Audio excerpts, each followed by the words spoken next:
Hey everyone, welcome back.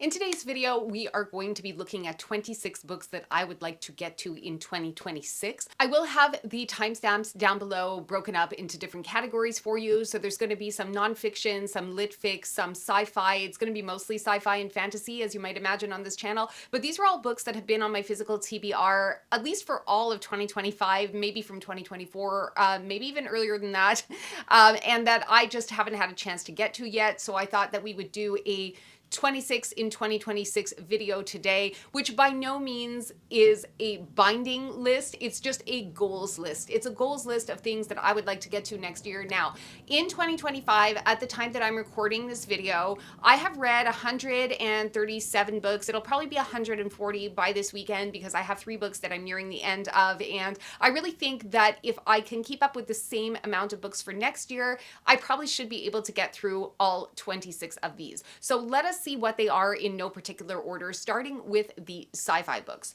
So the first one that I have here is going to be The Echo Wife. This is a book that has to do with a doppelganger situation where there's this one woman who has been kind of doubled, and then like her husband gets murdered or something, and then they have to find out if it's actually her or her doppelganger that committed the murder. So it's a little bit of a sci-fi mystery thriller situation going on. This one is a shorter book. I think it's under 300 pages, so I think it should be really I think it should be accessible, really easy to get to, not too long of a slog through it.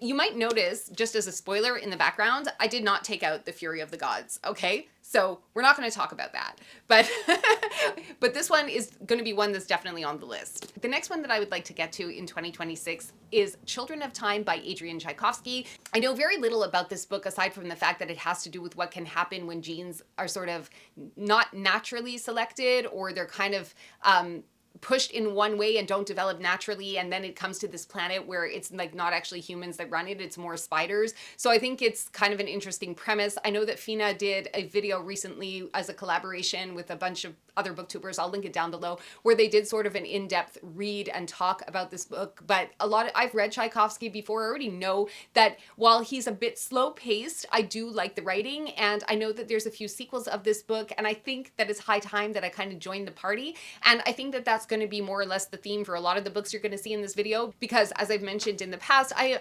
am a little late to the party in most of these cases. So Children of Time is going to be another one that for 2026, this would be a goal. Next, I have the Jinbot of Shantyport. This one is a sci-fi recommendation from Angela of the Literature Science Alliance. She talks up this book so much, it sold me.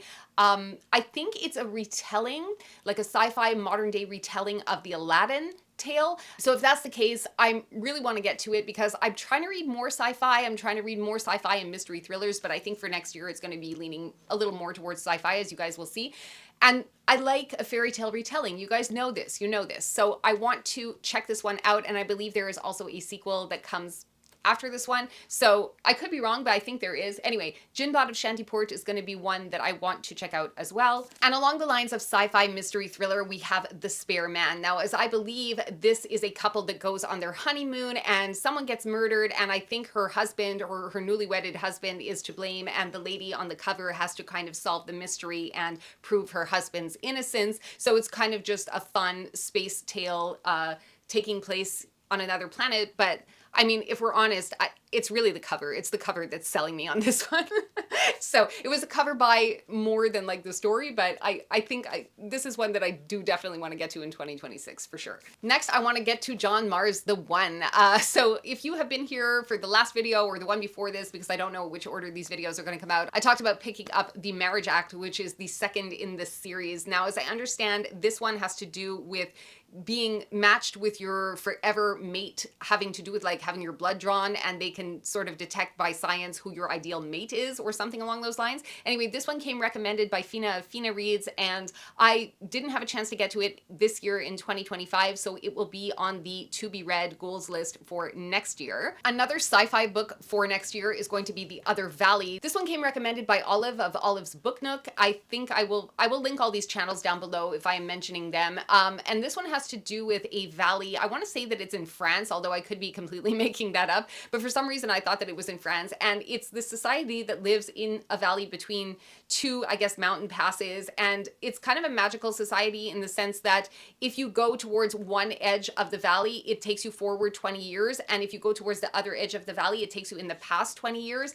And I think you need to get like special permission from a council in order to be able to move forward or back if there are things that you want to change in your life. Anyway, I think that that's the gist of this novel. If it isn't, you can correct me in the comments if I've gone astray, which I probably have. But I know that this was a book that sounded really interesting to me and that I had put off this year, even though it had been like on my want to read this year in 2025. I just never got to it. You know how it goes. Library books come in, you got to take them when they arrive, and then there's books that you buy that you're like, oh, I'm going to read this one now. And so it goes, and so it goes. So I never got to this one. It's one that I'm excited to read, and 2026 is going to be the year for this one. And then lastly, in the sci-fi category, we have The Stardust Grail by Yumi Kitase. I read The Deep Sky. I loved The Deep Sky. I haven't read Salt Crop yet. I don't own a copy. I wanted to get to this one first. I think in the order of publication, this is her first book.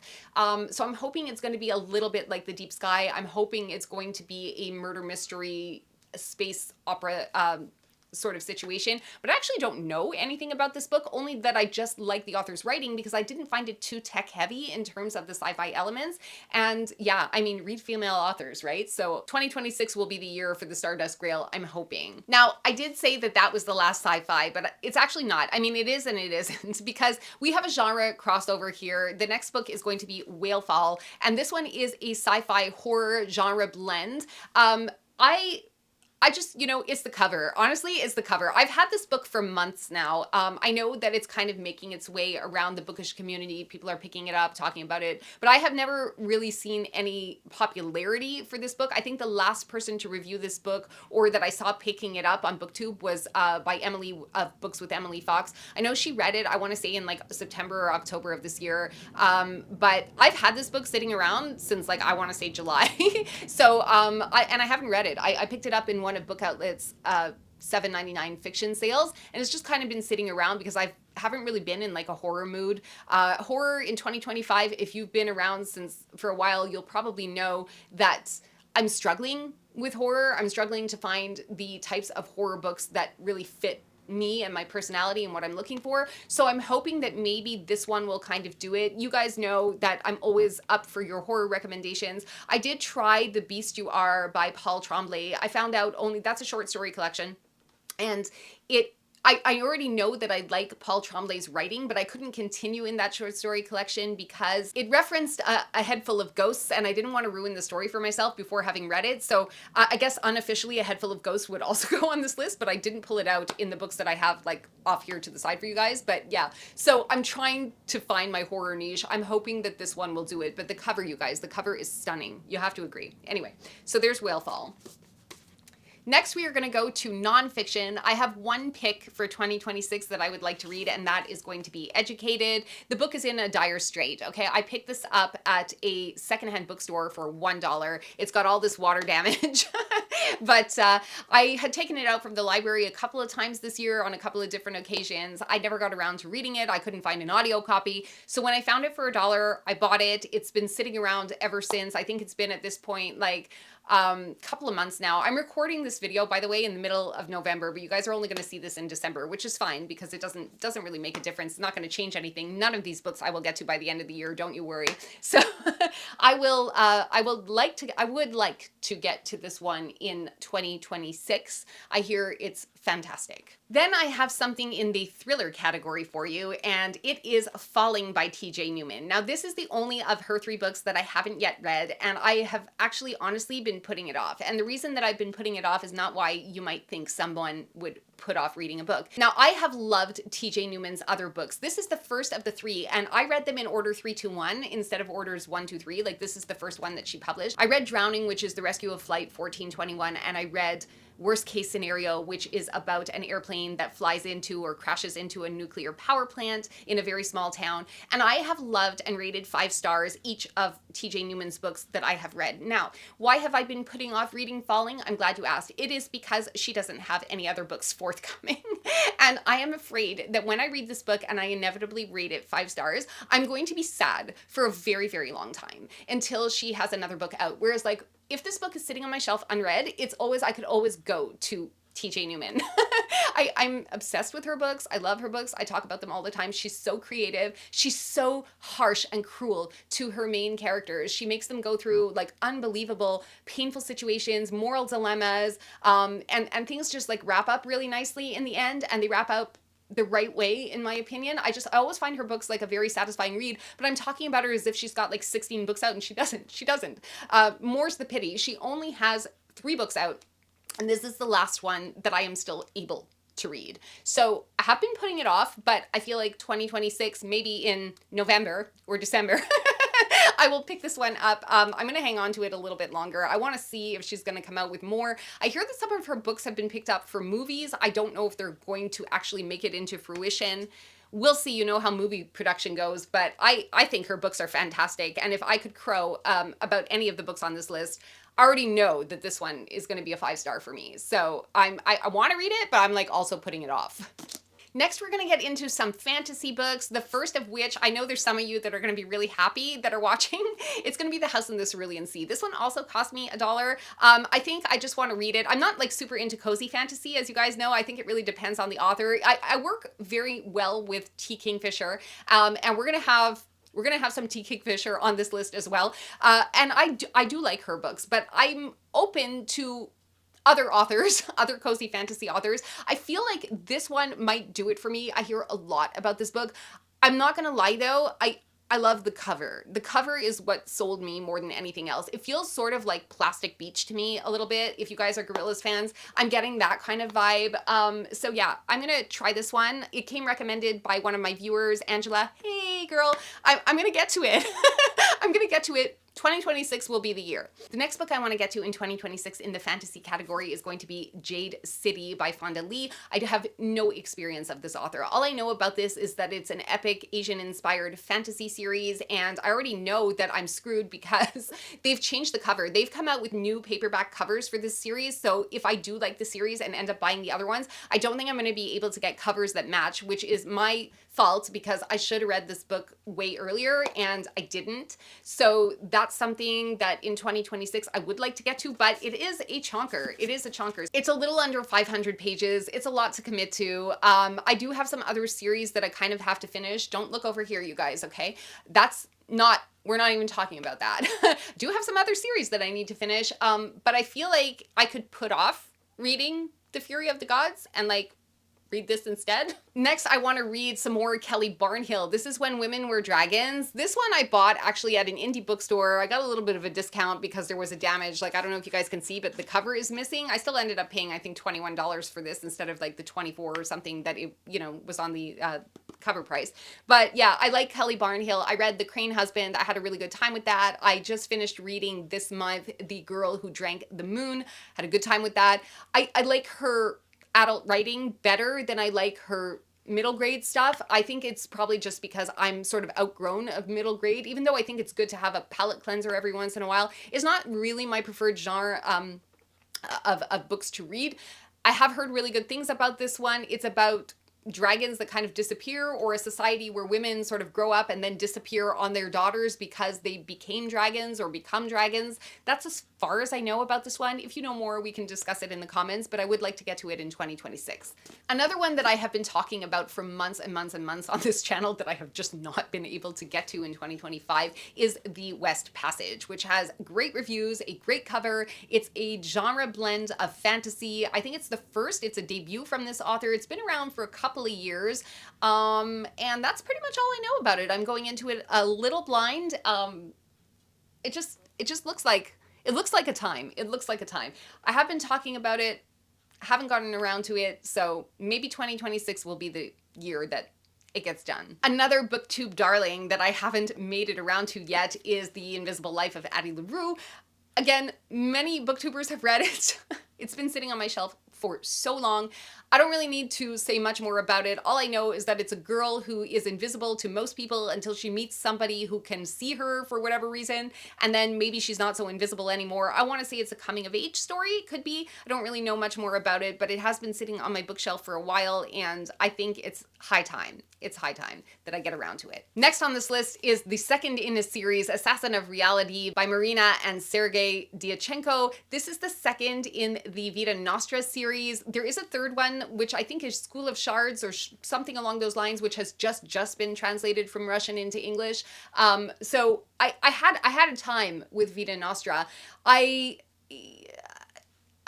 needed like a mental break from that book in order to sort of process everything that happened. Also, like the translation bit of it could be a little hard on an English speaking brain if things make sense in its original language and then they're translated. Sometimes there's a very stark prose or phrasing. I don't know, I just didn't find that Vita Nostra flowed very well, but this one is about half the size and I really think that I could push through it. I enjoyed Vita Nostra. I needed time to heal from the like, it's almost like when you're reading Vita Nostra, you're going through what Sasha is going through as she's attending that school and how things are kind of broken and don't make sense, and there's physical changes and like headaches and spacing out and losing time and all kinds of things that are happening to Sasha. But when I was reading Vita Nostra, I'm not gonna lie, I think I kind of experienced those things myself just because the book kind of broke me. I don't know if that makes sense, but even so, I kind of liked it in a way, and I think I'm going to be ready in 2026 to enter back into Sasha's world. So this one, wish me luck. Also, I am hearing great things about The Doll Makers. This is a standalone fantasy that I've heard only good things about, but honestly, in terms of plot point, I don't really know what it's about. I just heard people talking up the book so well, and I think I bought it, I want to say like months ago, so I have really no recollection of what is going on inside, what the plot is. I would be going into it more or less blind, but I think that that's kind of okay, because what I'm trying to do also in 2026, while we're talking about bookish goals, is to read Goodreads reviews a little bit less, or to only kind of check them out after I've made my own decision about a book, because I don't want those reviews skewing my understanding or my experience of these books. So yeah, I mean, this book, again, a favorite of Emily, of Books with Emily Fox. She's just the only booktuber that comes to mind right now, but I'm sure a lot of other booktubers have read it. I don't know who you are, but I have heard some really good things. So I would like to get to this one in 2026 as well. Second to last in the fantasy category is going to be After the Forest, and this is a Hansel and Gretel retelling. It's going to be what happens after they've been rescued, after their time in the woods, after their time with the witch and the candy house and all that jazz. And as it is a fairy tale retelling, there's not really much more I need to say about that. You guys know why I would be attracted to this, and I would like to get to it next year at some point. And then lastly in the fantasy category, please don't come at me, I want to read The Will of the Many. I can't even say that without laughing because I am so late to the game. The Strength of the Few has been out now for weeks, and I just, you know, I haven't gotten to it. I know what it's about. And I maybe have a fear of a little bit committing myself to chonky books, especially ones that are very well received by the bookish community. And that is largely due to the fact that I DNF'd Babel. And I am pretty sure that I'm not going to read any more R.F. Kuang because I DNF'd Babel. So I don't know about the Poppy War. I don't know about Catabasis or Catabasis, however you pronounce it. I don't know, because I got it about 260 pages into Babel and I DNF'd it because I was so bored beyond tears. And I just don't want that to happen with The Will of the Many, which I kind of think is low-key why I've been putting off reading it in 2025, but I feel like it's time. It's, you know, when The Strength of the Few gets to paperback and I still haven't read this one, I don't even know if I can call myself a booktuber. So 2026 should be, ideally, the year for The Will of the Many. So wish me luck on this one as well, you guys. Next, we are going to look at some lit fics. I don't have a lot. I only have 3. The first one is going to be House Rules by Jodi Picoult. This one has to do with an autistic protagonist that teams up with the police in a small town because they're trying to solve a murder, and autism is the superpower that this little boy has, and anyone who knows anybody who's autistic will know that autism absolutely is a superpower. I'm not just saying it. You know, my son is on the spectrum, and I just really I like to read when I can see characters that are neurodivergent, and you guys know that I'm an ally, and I want to read about this experience, and it's just very, very interesting to me, like how you hear stories of autistic people that can that have this like photographic memory, and even if they're nonverbal, they can like totally draw. If you fly them over a landscape, they can draw everything that they see and not miss a beat. You know, you hear these stories, so that kind of turns me on. And you guys already know that I like Jodi Picoult's writing, and it's likely not the only book of hers that I will read as I'm working my way through her backlist in 2026, but it's one that's a priority for me. So that one is the first of the Litfic ones. The second one that I have is Migrations by Charlotte McConaughey. I read Wild Dark Shore. I have a video essay about that, which I can link in the description below for you guys. It does contain spoilers though. I haven't read Once There Were Wolves. I took it out from the library, but didn't get around to reading it. So when this one came up for sale on Book Outlet, I bought it because I already know that I love, love, love her writing. I heard really, really good things about this book. It's been sitting around for months. I haven't picked it up. So that will be a priority for this author for me in 2026. And then lastly, I have North Woods, which is a cover by. I think it has to do with generations of people that are living in the same house over time and all the anecdotes that happen to these people who are living in this cabin in the woods. That's as far as I know, but other than that, I've gone into it completely blind. I saw this on the bookshelf at Indigo when I went there, and they had it facing out so I could see the cover. I didn't buy it there. This one came from Librairie Clio, which is the independent bookstore that I like to buy books and, you know, support. But I did see it originally at Indigo, and I thought, oh my goodness, what a gorgeous cover. And so yeah, I don't really know much more about this book, but I feel like it's been sitting around on my shelves for way too long, and 2026 would be the time to get into it. And now that we have looked at 22 books, let us do the last 4, which I have put in their own category, and that is the T. Kingfisher category. But that is only because I want to make my way through as many T. Kingfisher books as I can. She has been a gem of an author for me. She's right up there with Charlotte McConaughey and Robin Hobb and Jodi Picoult for me. So I want to say she's an auto-buy author, but sometimes if I can get her books for free on NetGalley, I prefer to do that, because who would not want to get her books for free if you could? And I like to listen to her books on audio, although I don't always get approved. So we will see. The last one I was approved for was Hemlock and Silver, but she has a new one, Wolfbane, Wolf something. I'll put the name on the screen. But I don't know. I'm still waiting to hear from them if they're going to approve me on that one or not. But I do want to get to more of her books in 2026, and I have them. So I think I better get on it. The first one that I have is The Seventh Bride. I don't know anything about it. I don't really need to. It's T. Kingfisher. I don't need to know what this is about. I'm going to read it. The second one is a duology. So we have the Clock Tower series, which is Clockwork Boys and The Wonder Engine. And the reason I want to read these ones is because if you read the Saint of Steel series by T. Kingfisher, which is all of the pretty pastel books that are here, right here. So you have the Paladin's Grace, Faith, Strength. Hope isn't there because I haven't done my monthly wrap up for this one yet at the time that I'm recording, but it belongs there. And Sword Heart, I don't think that Sword Heart is in the same series, but it might be in the same universe. I'm not exactly sure, but this one is definitely in the same universe. These are prequels, I guess. It's like a different story. The Clock Tower Boys and the Wonder Engine take place in the same world, basically, as the Saint of Steel series. And when you read the Saint of Steel series, they will mention the mechanical functioning of the clock tower somewhere in there. So I want to be able to read these. Hopefully I'm going to come in contact with some characters that I've already seen in the Saint of Steel series, the Paladins. This is taking place basically in the world of the White Rat. And yeah, so this in 2026, I would like to get to one or both. And then lastly, I know in a previous video, we did a last book sort of show and tell from a Book Outlet. And I remember saying to you guys that I had picked up a short story collection and I wanted to get into short stories more in 2026, which I will do. But I didn't pull out any of those books for this video because I had so many other books first of all, that I want to get to in 2026 and I wanted to talk to you guys about. And also, so anyway, basically this is a short story collection, but it is also a T. Kingfisher short story collection. What? So this is Jackalope Wives and Other Stories. Other Stories? Yeah, okay. I thought it was maybe Other Tales, but it's Other Stories.